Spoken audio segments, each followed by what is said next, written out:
এদিকে রাষ্ট্রপতি পদে প্রার্থী হিসেবে লিবারেল ডেমোক্রেটিক পার্টি চেয়ারম্যান অবসরপ্রাপ্ত কর্নেল অলি আহমদের মনোনয়নপত্র জমা দিয়েছে 11 দলীয় ঐক্য। প্রধান নির্বাচন কমিশনার ও রাষ্ট্রপতি নির্বাচনের কর্তার কাছে মনোনয়নপত্র জমা দেওয়া হয়।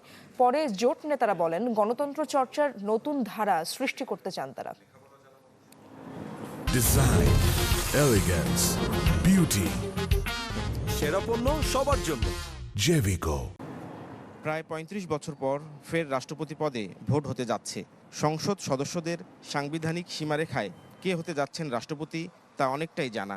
এরপরেও এই পদে এলডিপি সভাপতি অলি আহমদের মনোনয়নপত্র জমা দিয়েছে জামাত নেতৃত্বাধীন 11 দলীয় ঐক্য। জামাত নেতা এইচ.এম. হামিদুর রহমান আজাদের নেতৃত্বে একটি প্রতিনিধি দল আগারগাঁওয়ে নির্বাচন ভবনে মনোনয়নপত্র জমা দেন। মনোনয়নপত্র গ্রহণ করেন রাষ্ট্রপতি নির্বাচনের নির্বাচনী কর্তা সিইসি এএমএম নাসির উদ্দিন। পরে হামিদুর রহমান আজাদ বলেন, সংবিধানের ৭০ অনুচ্ছেদের কারণে সংসদ সদস্যদের স্বাধীনভাবে ভোট দেওয়ার সুযোগ নেই। এরপরেও প্রতিদ্বন্দ্বিতা ছাড়া কোনো নির্বাচন হোক তা চায় না 11 দল, তাই রাষ্ট্রপতি পদে প্রার্থী দেয়া হয়েছে। আমরা এখানে জিতব কি হারব এটা নয়, আমরা প্রতিদ্বন্দ্বিতা ছাড়া কোনো নির্বাচন হোক এটা আমরা চাই না। এটাই গণতন্ত্রের সৌন্দর্য। গণতন্ত্রকে সঠিক দ্বারায় ফিরিয়ে আনার জন্যেই আমরা এই সিদ্ধান্তটা নিয়েছি।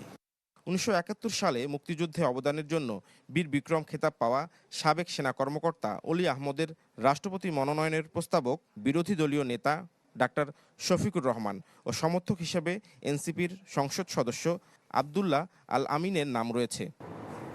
১৩ আগস্ট মনোনয়নপত্র জমার পর যাচাই বাছাই হবে ১৬ আগস্ট, আর ২০ আগস্ট দুপুর ২টা থেকে বিকাল ৫টা পর্যন্ত জাতীয় সংসদের সংসদ সদস্য কক্ষে অনুষ্ঠিত হবে রাষ্ট্রপতি নির্বাচনের ভোট। নাফিউল ইসলাম লিংকন, চ্যানেল 24, ঢাকা।